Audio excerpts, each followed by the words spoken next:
할렐루야. 예수님 부활하셨습니다. 할렐루야. 우리 부활하신 주님께 박수로 영광 올려드립니다.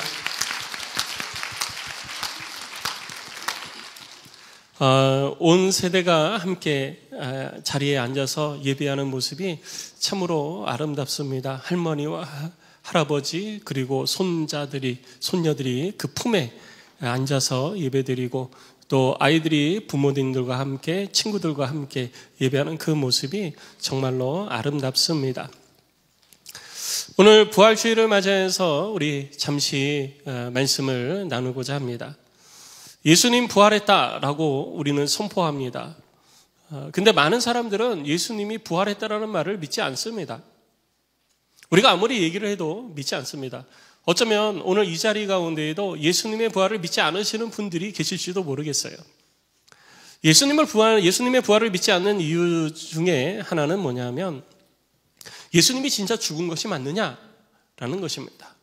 예수님이 진짜 죽은 것이 아니라 잠시 고통에 못 이겨서 기절을 했다가 거기서 깨어난 것 아니냐라고 이야기를 하는 사람들이 있습니다. 그건 정말 예수님께서 죽은 것이 아니라 기절을 한 것일까요? 요한복음 19장 32절로 34절 말씀을 보면 예수님께서 십자가에 달려 계실 때 고통 가운데에 그 고통 속에서 괴로워하실 때 이렇게 기록을 하고 있습니다. 군인들이 가서 예수와 함께 못 박힌 첫째 사람과 또 그 다른 사람의 다리를 꺾고 예수께 이르러서는 이미 죽으신 것을 보고 다리를 꺾지 아니하고 그중 한 군인이 창으로 옆구리를 찌르니 곧 피와 물이 나오더라. 십자가의 형벌을 진행하는 가운데에 십자가 형벌이 인류의 역사상 가장 잔인한 형벌 가운데 하나라고 하는 이유는 금방 죽지 않기 때문이에요. 손과 발에 못이 박히고 그 못에 박힌 것에 몸이 지탱이 되어져서 높이 달려 있지만 쉽게 죽음을 맞이하지 못합니다. 오랫동안 살아 있습니다. 예수님과 함께 십자가에 못 박힌 사람이 두 사람이 더 있었어요. 강도들인데 예수님과 함께 총 3사람이 십자가에 못이 박혔습니다. 그 날에만 그런 거예요. 다른 날에도 많은 사람들이 십자가에 못 박혀 죽었습니다. 예수님과 함께 총 3사람이 그날 못 박히게 되어졌는데 아침 9시에 못이 박혀서 오후 3시에 예수님께서 운명하셨습니다. 아침 9시부터 오후 3시니까 총 6시간, 최소 6시간이에요. 6시간 이상을 사람들이 보통 그 고통을 감내한다라는 거예요. 그러니 얼마나 고통스러운 것이겠습니까? 근데 6시간이 지나도 사람이 안 죽어요. 사람의 생명이 굉장히 질깁니다. 안 죽어요. 그래서 너무나도 고통스럽기 때문에 그 고통을 좀 감해주고자 이제는 좀 불쌍하니까 치근해서 시간이 오래 지났음에도 불구하고 생명이 아직 끊어지지 않은 사람은 그 다리를 꺾어서 완전히 생명을 끊어버리는 이런 일들을 보통 십자가 위에 달린 사람들을 향하여 베푸는 온정이라고 할 수 있습니다. 예수님과 함께 2사람의 강도가 십자가에 달려 있었는데 그 2사람도 그때까지 아직 생명이 끊어지지 않았어요. 그래서 로마 군인들이 그 2사람에게 가까이 다가가서 그들의 다리를 꺾어버린 것입니다. 그리고 예수님께 이 군인들이 찾아왔습니다. 예수님의 십자가 밑에 와서 보니까 예수님은 이미 숨이 끊어졌어요. 그래서 다리를 꺾을 필요가 없었던 것입니다. 그러나 다시 한번 숨이 끊어졌는지 확인을 해야 되겠기에 한 군인이 창으로 옆구리를 창으로 깊숙이 찔러서 피와 물이 쏟아져 나오는 것을 확인을 하는 것입니다. 자, 이렇게 예수님은 그냥 기절을 한 게 아니라 십자가 위에서 예수님의 제자들이 확인한 게 아니라 이 사형을 집행하는 로마 군인들이 확인을 한 것입니다. 예수는 죽었다라고.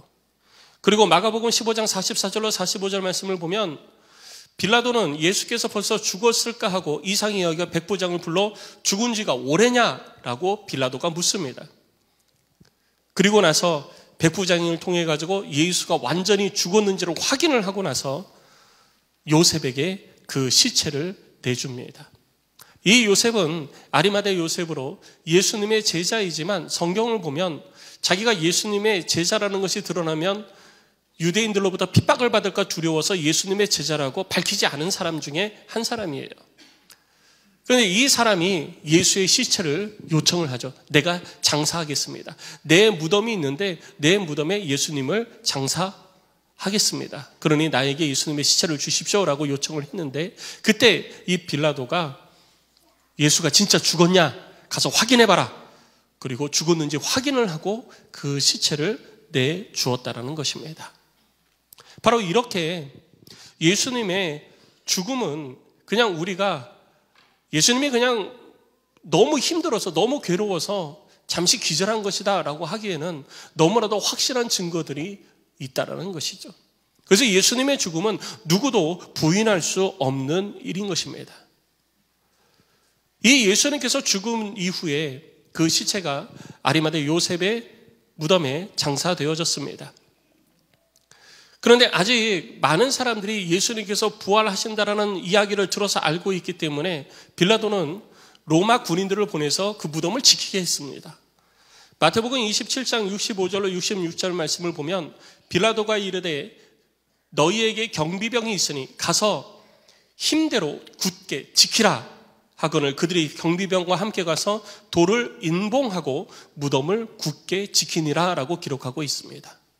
이와 같이 예수님의 죽으심과 예수님의 부활을 인정하지 않으려고 또 예수님의 부활 사건이 사람들이 예수님이 부활하셨다, 시체를 훔쳐가고 예수님이 부활하셨다라고 할까봐 로마 군인들을 통해 가지고 경비병들을 통해서 예수님을 그렇게 무덤에 장사하고 그 무덤을 지키고 있었던 것입니다.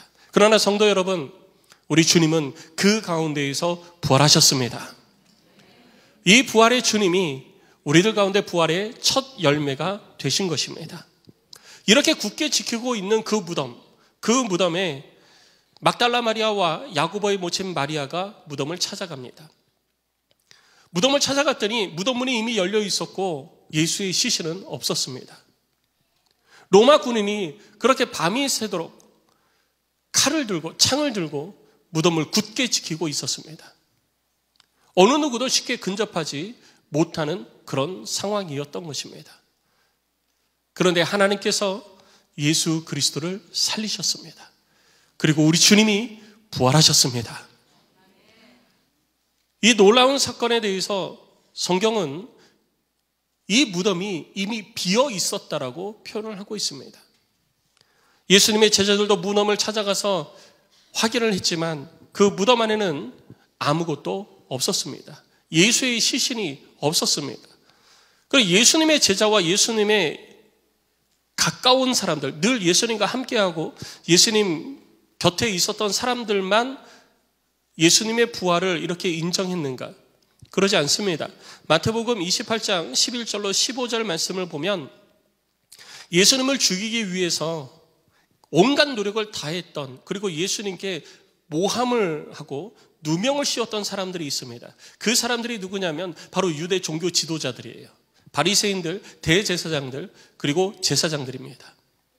이들은 예수를 죽이기 위해서 모함을 했던 사람들이에요. 예수가 부활하는 것에 대해서 전혀 반가워하지 않는 사람들입니다. 그런데 성경을 보니까 마태복음 28장 11절로 15절 말씀에 저들이 대제사장들에게 예수가 부활했다는 것을 알리게 됩니다.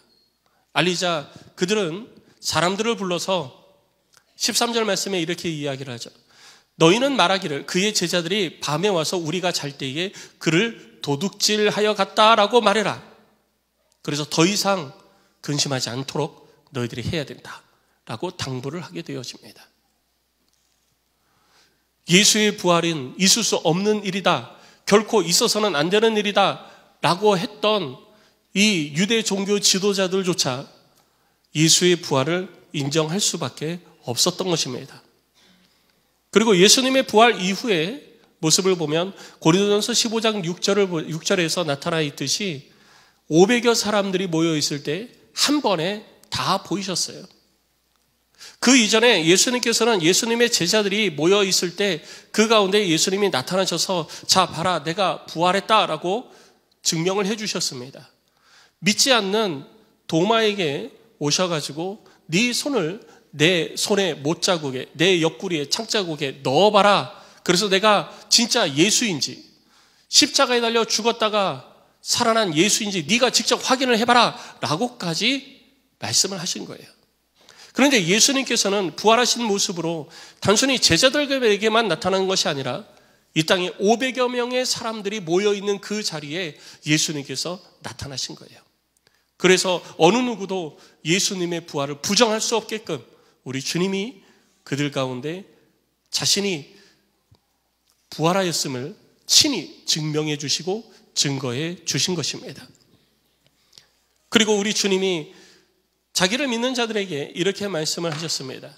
나는 부활이요 생명이니 나를 믿는 자는 죽어도 살 것이다 라고 요한복음에서 말씀을 하신 것이죠. 그래서 예수님은 부활의 첫 열매가 되신 거예요. 첫 열매가 되셨다라는 것. 오늘 본문에서 부활의 첫 열매가 되셨다라고 얘기하는데 부활의 첫 열매가 되셨다라는 것은 그 이후에 두 번째, 세 번째, 네 번째 열매가 있다라는 것입니다. 그럼 두 번째, 세 번째, 네 번째는 누가 부활할 것이냐? 바로 저와 여러분들이 부활하게 될 줄로 믿습니다. 성경은 우리들 가운데 그렇게 이야기하고 있고 증언하고 있고 약속해주고 있습니다. 이 땅에 예수님께서 첫 번째 부활의 열매가 되셨다면 이 땅에 삶을 살아가는 사람들, 그중에 예수 그리스도를 믿고 그 믿음 가운데 삶을 살아가는 사람들은 예수님의 뒤를 이어 우리 주님과 같이 부활하게 될 것이라고 우리에게 약속해 주신 것입니다. 사랑하는 안디옥 교회 성도 여러분, 그리고 오늘 처음 교회를 찾으신 우리 형제, 자매, 지체 여러분, 예수 믿고 부활의 소망이 여러분 가운데 넘쳐나시기를 주의 이름으로 축원합니다. 우리는 생각할 때 이 땅에서의 삶이 끝나면 전부 다 끝나는 것으로 이야기할 수 있습니다. 많은 사람들이 그렇게 이야기합니다. 예수를 알지 못하는 사람들은 그렇게 이야기를 합니다. 우리는 그 말을 따라갑니다. 사람들이 일반적으로 그렇게 알고 있습니다. 그런데 일반적으로 그렇게 알고 있다고 그래가지고 일반적으로 알려져 있는 것이 전부 다 사실만은 아니라는 것입니다. 예수님이 죽으시고 부활하셨다라는 것은 이렇게 성경을 통하여서 그리고 유대 역사가 요세푸스를 통하여서 아주 명확하게 우리들 가운데 증거되고 있는 것입니다. 그러니 예수 믿고 영원한 나라 천국을 향한 소망 가운데 부활의 나를 바라보면서 이 땅에서 아무리 힘들고 어렵고 괴롭고 절망 가운데 있다 할지라도 힘을 얻으시고 소망 가운데 삶을 살아가는 우리 모두가 되시기를 주의 이름으로 축복합니다. 우리는 이 땅에서의 삶이 끝이 아니에요. 이 땅 이후에 부활 이후의 삶이 우리들에게 약속되어져 있는 것입니다. 만약에 부활이 없다 하면, 진짜 부활이 없다 하면 세상에서 제일 불쌍한 사람들이 우리일 것입니다. 이 땅에서의 삶이 전부라고 그러면은 우리가 제일 불쌍한 사람일 거라고 오늘 바울은 우리 가운데 이야기해주고 있는 거예요. 왜 우리가 제일 불쌍한 사람들입니까? 이 땅에 한 번뿐인 인생, 누군가 얘기하죠. 이 땅에 한 번뿐인 인생, 우리가 먹고 마시고 즐기며 살면 되지 않느냐라고 이야기를 합니다. 그렇습니다. 한 번뿐인 인생이라면 우리는 그렇게 살아도 돼요. 그런데 우리들의 육체의 인생이 지나가고 난 다음에, 육체의 날들이 다 지나가고 난 다음에 또 다른 인생이 우리들 앞에 놓여져 있다는 사실을 아는 사람은 이 땅에서의 삶이 끝이 아니기 때문에 이 땅에서 일어나는 일로 인해서 일희일비하지 않는 것입니다. 괴로워도 그 괴로움 뒤에 또 다른 삶이 있다는 것, 힘들어도 그 힘든 다음에 또 다른 삶이 있다는 것을 믿기 때문이에요. 그러니 예수 그리스도의 부활의 첫 열매가 되심을 믿고 바라보며 부활의 두 번째, 세 번째, 1000번째, 10,000번째, 100,000번째 부활의 열매들이 여러분들이 되시기를 주의 이름으로 축복합니다. 그럼 우리가 그렇게 부활 소망 가운데 삶을 살아간다면 이 땅에서는 그럼 어떻게 살아가야 될까요? 많은 사람들은 조금 전에 말씀을 드린 것처럼 이 땅의 삶이 전부 다니까 내가 원하는 대로 내가 하고 싶은 대로 즐기면서 살면 되잖아요. 이 땅에 즐길 것들이 얼마나 많습니까? 우리들 주변에도 얼마나 즐길 게 많아요. 여러분들 집 주변에도 얼마나 즐길 게 많습니까? 이 문만 나서면요, 우리들 가운데 즐길 게 너무나도 많아요. 차 타고 15분만 가면, 20분만 가면 놀이동산이 있고 즐길 때 너무 많습니다. 극장 걸어서도 갑니다. 예전에 저 청년 때는요, 극장 한번 가려면 버스를 타고 30분, 40분씩 가고, 그리고 영화를 한 편 보려면 그렇게 줄을 서가지고 영화를 보고 그랬어요. 영화 한 편 보기가 연중 행사였습니다. 지금은 어떻습니까? 그냥 걸어서 극장 가요. 조금만 움직여도 즐길 거, 먹을 거 너무나도 많습니다. 근데 세상 사람들은, 예수님의 부활을 알지 못하는 사람들은 그렇게 살아요. 그런데 예수님의 부활을 알고 또 그가 부활의 첫 열매가 되셨기 때문에 나를 향하여서 약속해 주신 또 다른 부활, 내가 부활할 그 날을 내가 믿는다면 우리는 이 땅에서 어떻게 살아야 되는 걸까요? 바로 이 부분에 대해서 우리는 답을 얻고자 하는 것입니다. 먼저 12절, 오늘 본문의 12절 말씀을 우리 함께 보겠습니다. 본문의 12절 말씀을 보면 이렇게 이야기를 합니다. 그리스도께서 죽은 자 가운데서 다시 살아나셨다. 전파되었거늘 너희 중에 어떤 사람들은 어찌하여 죽은 자 가운데서 부활이 없다 하느냐. 많은 사람들이 아직도 죽은 자 가운데서 부활이 없다라고 이야기하는 이유는 딱 하나예요. 뭐냐 하면 예수님의 부활을 모르기 때문인 것입니다. 그래서 예수님의 부활을 알고 믿는 우리들이 이 땅에서 삶을 살아가는 이유 중에 첫 번째 이유는 뭐냐면 예수의 부활을 증거하는 자가 되어야 되는 것입니다. 다른 사람이 모르니까 내가 알고 있는 이 놀라운 비밀을 우리는 드러내주고 가르쳐줘야 되는 거예요. 그래서 예수님께서 승천하시고 난 이후에 제자들이 함께 다락방에 모여 있을 때 12명의 제자들이 한 명이 가룟 유다가 죽고 11명이 남았습니다. 우리가 처음 12명이었으니까 지금은 11명이 되었는데 한 명이 부족하니까 우리 한 명을 같이 채우자. 그럼 누구를 채울까라고 고민을 하던 가운데에 첫 번째 조건이 그들과 늘 함께 하던 사람들 가운데에 우리와 함께 예수의 부활을 증언할 자를 뽑자라고 결정을 하게 되어지죠. 이 땅에 예수 그리스도의 부활을 믿는 사람은요, 예수의 부활을 전하는 자가 되어야 되는 것입니다. 성도 여러분, 예수의 부활을 전하는 자가 되시기를 주의 이름으로 축원합니다. 그래서 마가복음 16장 15절 말씀에 너희는 온 찬에 다니며 만민에게 복음을 전파하라 라고 했습니다. 복음이 무엇입니까? 바로 예수 그리스도입니다. 예수 그리스도가 복음입니다. 예수 그리스도, 그의 죽으심과 그의 부활하심, 그의 죽으심과 부활하심을 전하는 것이 그것이 복음입니다. 이거를 몰라서 아직도 이 세상의 삶이 전부인 것처럼 삶을 살아가는 사람들이 너무 많기 때문이에요. 이 대한민국만 해도요, 수천만의 사람들이 아직 예수를 알지 못하고 있습니다. 평생을 살면서 예수가 누구인지 들어보지도 못한 사람들이 허다합니다. 그렇게 볼 때 오늘 이 자리에 어찌되었든 어떻게 권면을 받았든 억지로 끌려오셨든 오늘 이 자리에 나와서 예수에 대해서 듣는 여러분들이야말로 가장 복된 분이신 줄로 믿습니다. 다른 사람들은 못 들었는데 여러분들은 들으시잖아요. 다른 사람들은 모르는데 우리는 알잖아요. 이것이 얼마나 놀랍고 복된 소식입니까? 이 복된 소식이 여러분들의 심령을 더 풍성하게 해주는 것입니다. 이 일을 이루기 위해서 우리는 더 많은 이들에게 예수의 부활을 전하는 자가 되어야 되는 것입니다.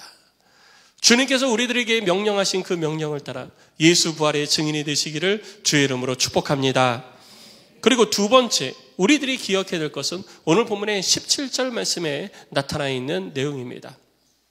오늘 보면 17절 말씀을 보면 그리스도께서 다시 살아나신 일이 없으면 너희도 믿음도 헛되고 너희가 여전히 죄 가운데 있을 것이다 라고 이야기를 하고 있습니다. 예수님의 부활로 이미 우리는 죄 가운데 있는 자가 아닙니다. 의롭다함을 얻은 자가 되었습니다. 성도 여러분, 그리고 오늘 이 자리에서 함께 하나님을 예배하고 찬양하는 우리 중고등부 학생 청년 여러분, 여러분들이 이미 예수 그리스도를 믿는 믿음으로 말미암아 죄 사함을 얻으신 줄 믿으시기 바랍니다. 우리는 죄 사함을 얻어 의인이 되었습니다. 의인이 되었으면 이제는 죄와 구별된 삶을 살아야 되는 거예요. 내가 의인이 되었음에도 불구하고 여전히 죄를 짓고 삶을 산다면 그것처럼 어리석은 사람이 없습니다. 몸을 다 씻고 나왔는데 또 몸을 더럽히는 사람, 씻고 나오자마자 또 몸을 더럽히고 지저분한 데 가서 뛰어노는 사람, 그런 사람만큼 어리석은 사람이 없습니다. 어쩌면 그런 삶을 살아가는 나를 향해서 하나님이 안타까운 모습으로 바라보실지도 몰라요. 강아지들을 보면은요, 목욕시키고 막 나와가지고 보면은 지저분 데 가가지고 막 뒹구릅니다. 방금 목욕시켰는데 견주가 그냥 힘을 다해가지고 아유 좀 가만히 있어 라고 막 꾸짖고 막 이렇게 구박도 해가면서 겨우 목욕을 시키고 드라이까지 해가지고 깨끗하게 말려놨더니 흙탕물 가서 튀기고 놀아요. 그러면 그 견주의 마음이 어떻습니까? 아유 저것이 그냥 다 씻겨놨더니 저러고 가서 또 튕기고 노는다고. 이제 네 마음대로 살아. 네가 알아서 살아. 이렇게 얘기하잖아요. 어쩌면 하나님이 우리를 보시면서요, 예수의 죽으심을 믿는 믿음으로 말미암아 깨끗하게 내가 인쳐놨더니 거룩하다 해놨더니 또 가서 죄 짓고 있네. 아이고 저걸 어떻게 할까? 아이고 저걸 어떻게 하지? 저걸 가서 어떻게 하지? 저거 어떻게 이제 좀 아이고 안타까워라. 이런 마음을 우리 하나님이 우리를 보면서 가지실지도 몰라요. 그래서 우리는 구원받아 하나님의 자녀가 되어지고 그리스도인이라 불리우는 자가 되었으면 이제는 거룩한 모습으로 구별된 삶을 살아야 되는 것입니다. 죄와 구별되어져 있으되요. 로마서 6장 23절에서는 죄의 삭은 사망이라고 말하고 있습니다. 이 땅에서 죄를 짓고 삶을 살아가는 자는 죽음만이 그 끝을 기다리고 있다는 것입니다. 죽음에는 아무 소망이 없습니다. 죄로 인해서 죽을 수밖에 없는 우리들을 우리 주님께서 살려주셨잖아요. 그러니 이제는 죄 가운데서 구별된 인생으로 삶을 살아가는 자가 되어야 되는 것입니다. 야고보서 2장 24절에 사람의 행함으로 의롭다 하심을 받고 믿음으로만은 아니니라 그랬습니다. 우리들의 믿음이 구원받을 만한 온전한 믿음이라면 그 믿음이 우리들의 삶으로 나타나는 거예요. 믿음은 입술로만 되어지는 것이 아닙니다. 내가 진짜 온전한 믿음을 가지고 있다면 그 믿음의 고백 뒤에 삶의 변화가 따르는 것입니다. 디도서 2장 12절에도 우리를 양육하시되 경건하지 않은 것과 이 세상 정욕을 다 버리고 신중함과 의로움과 경건함으로 이 세상을 살아가도록 양육하시는 거예요. 부활의 은혜를 경험한 우리들에게 필요한 것은 뭐냐면요, 하나님이 우리를 양육하시도록 해야 되는 거예요. 내가 하나님의 양육을 받아야 돼요. 여기 이렇게 조그만 아이가 있는데 이 아이들은 부모의 양육을 받습니다. 엄마가 차려주는 밥 먹어야지 되고요, 엄마가 해주는 사주는 옷도 입고 그러면서 자라갑니다. 이 아이보다 더 어렸을 때는 더 그런 모습으로 이 땅에서 살아갑니다. 왜? 그렇게 양육이 되어져야 돼요. 이렇게 양육이 되어져야 초등학교, 중학교, 고등학교 이렇게 양육이 되어져야 이렇게 건강한 성인이 되는 겁니다. 건강하시죠? 네. 건강하시대요. 이렇게 건강한 성인이 되는 거예요. 그러면 우리 하나님께서는 우리를 어떻게 양육하시느냐? 세상에 정욕을 다 버리고, 야, 너 그거 하면 안 돼. 그거 죄야. 그거 이제 그만해. 이렇게 하나님이 가르쳐 주시는 거예요. 그리고 경건하지 않은 것, 그것은 하나님을 닮아가는 거 아니야. 그렇게 하면 죄 짓는 거야. 그러니까 그렇게 하지 마. 그렇게 하면 더러운 거야. 하나님이 우리를 이걸 가르쳐 주시는 거예요. 그러면 어떻게 쓰냐? 이제는 의로움으로 살아라. 이제는 경건함으로 살아라. 이제는 가볍게 살지 말고 신중함으로 살아라 라고 우리를 가르쳐 주시면서 우리를 길러주시는 거예요. 우리를 어떻게 이렇게 가르쳐 주시고 길러주시느냐? 하나님의 말씀인 곳 성경으로 우리를 그렇게 길러주시는 것입니다. 그래서 부활 소망을 가지고 있는 사람들은 하나님의 말씀을 가까이 해야지 돼요. 성경을 가까이 하고 이 성경을 통해서 우리를 양육하시는 하나님의 양육 가운데 자라가야 되는 것입니다. 그래서 사순절 기간에 우리가 성경 일독을 그렇게 열심히 노력을 했던 것입니다. 오늘까지 성경 일독 다 끝나신 분들, 신약 성경 일독이 끝나셨든지 신구약 성경 일독이 끝나셨든지 가족교회 목자에게 저 다 마쳤습니다 라고 말씀을 해주세요. 우리 목자들께서는 다 점검하셔서 담당 목회자에게 말씀해 주세요. 아주 행복한 기념품이 준비되어져 있습니다. 기념품 때문에 우리가 성경 읽은 건 아니지만 상이 있으면 더 열심히 하잖아요. 그래서 아마 다음 주에 기념품을 전달을 해드릴 겁니다. 그러니까 여러분, 우리가 구원받았으면요, 우리들의 행동이 이제는 세상에 향해서 나가던 걸음이 교회를 향해서 옮겨지는 거예요. 세상의 즐거움을 향하여서 나아가던 우리들의 발걸음이 교회를 향하여서, 예배를 향하여서 우리들의 걸음이 옮겨지는 것입니다. 육신의 즐거움을 추구하던 걸음이 이제는 하나님의 의를 이루는 걸음으로 바뀌는 것입니다. 그래서 우리는 고린도후서 5장 15절에 바울의 권면처럼 우리는 살아야 되는 거예요. 우리 고린도후서 5장 15절 말씀을 우리 다 같이 함께 읽어보도록 하겠습니다. 같이 읽습니다. 시작. 그가 모든 사람을 대신하여 죽으심은 살아있는 자들로 하여금 다시는 그들 자신을 위하여 살지 않고 오직 그들을 대신하여 죽었다가 다시 살아나신 이를 위하여 살게 하려 함이라. 할렐루야. 주께서 죽으셨다가 다시 살아나신 이유, 주께서 우리의 부활의 첫 열매가 되신 이유가 무엇이냐? 그것은 우리로 하여금 더 이상 죄 가운데 살지 말고, 너 자신을 위해서 살지 말고, 너 자신의 즐거움과 너 자신의 유익을 위해서 살지 말고, 우리를 위해서 십자가에서 죽으시고 부활의 첫 열매가 되시고 우리에게 부활의 약속을 주신 주를 위해서 살게 하기 위해서 이 일을 하셨다라고 말씀하고 있습니다. 그러니 이제는 우리가 주를 위해서 사는 자가 되어야 되는 것입니다. 그렇게 할 때 하나님의 은혜와 복이 여러분들의 삶 가운데 더 풍성히 임하게 될 줄로 믿습니다. 그리고 마지막 세 번째, 부활의 은혜와 소망 가운데 삶을 살아가는 사람들은 이 견고함에서 흔들리지 말아야 되는 거예요. 세상을 살다 보면은요, 내가 믿고 있는 것이 흔들릴 때가 있습니다. 뜻하지 않은 고난들, 뜻하지 않은 어려움들, 환난들, 이러한 것들 가운데에서 우리는 절망하면서 우리들이 믿고 의지했던 것이 맞는 것인가 라고 하는 의심을 가질 때가 있습니다. 그러나 성도 여러분, 걱정하지 마십시오. 우리 주님은 말씀하신 것을 반드시 이루시는 분이십니다. 우리에게 주신 약속을 반드시 이루시고 지키시는 분이십니다. 그래서 우리는 성경을 약속의 책이라고 그러잖아요. 우리가 하나님의 말씀을 신뢰할 수 있는 이유는 뭐냐? 약속을 해도 인간은 지키지 않기 때문이에요. 인간은 안 지킵니다. 안 지키기도 하고 못 지키기도 합니다. 하은아, 목사님이 맛있는 거 사줄게 라고 얘기를 했어요. 약속을 했죠. 그런데 서로 바빠요. 하은이도 바쁘고 저도 바쁘고, 서로 바쁘다 보니까 시간이 자꾸 넘어가요. 그리고 둘 다 잊어버렸어요. 그러다가 어느 날 하은이가 생각했어요. 목사님 맛있는 거 사준다고 그랬는데 왜 안 사주지? 목사님 약속 안 지켰어. 이럴 수 있죠. 제가 의도는 하지는 않았지만 시간이 지나면서 저는 약속을 지키지 않은 거예요. 일부러 안 지키는 경우도 있습니다. 말만 해놓고 그냥 말이라도 해야지. 그리고 얘기해놓고 밥을 사주긴 뭘 사줘. 지 엄마가 사주겠지. 그러고서 안 할 수도 있어요. 그러면 나쁜 사람이죠. 근데 그 약속이라는 것이, 내가 약속을 한 사람이 의지적으로 그 약속을 안 지키는 경우도 있지만 환경과 상황 때문에 약속을 지키지 못할 수도 있습니다.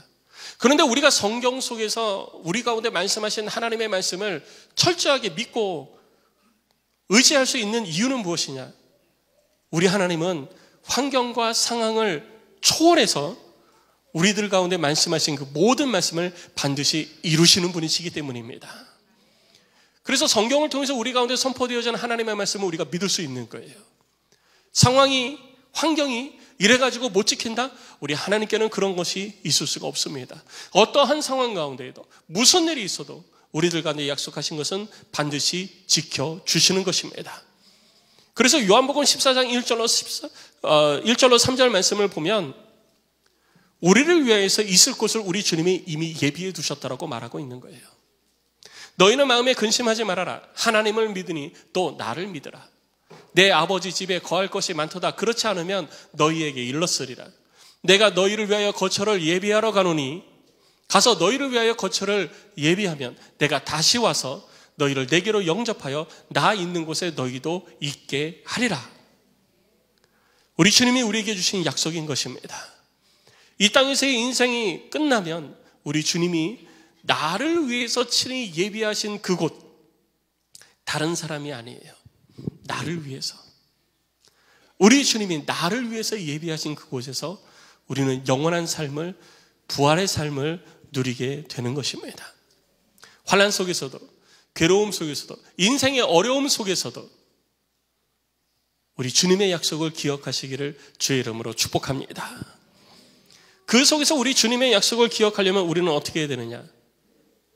성경을 읽어야 되는 거예요. 성경 속에서 우리를 향하신 하나님의 약속이 끊임없이 증거되어지고 있기 때문입니다. 그러니 여러분, 이제 신앙생활을 시작하시고 또 열심히 계속해서 더 좋은 그리스도인으로 자라가기를 힘쓰시는 안디옥 교회 성도 여러분, 오늘 이 자리에 함께한 우리 모든 지체 여러분, 하나님의 말씀을 가까이 하십시오. 하나님의 말씀을 읽고 묵상하십시오. 지켜 행하십시오. 주께서 그 말씀대로 삶을 살아가는 저와 여러분들에게 하늘의 은혜와 복을 더하여 주실 줄로 믿습니다.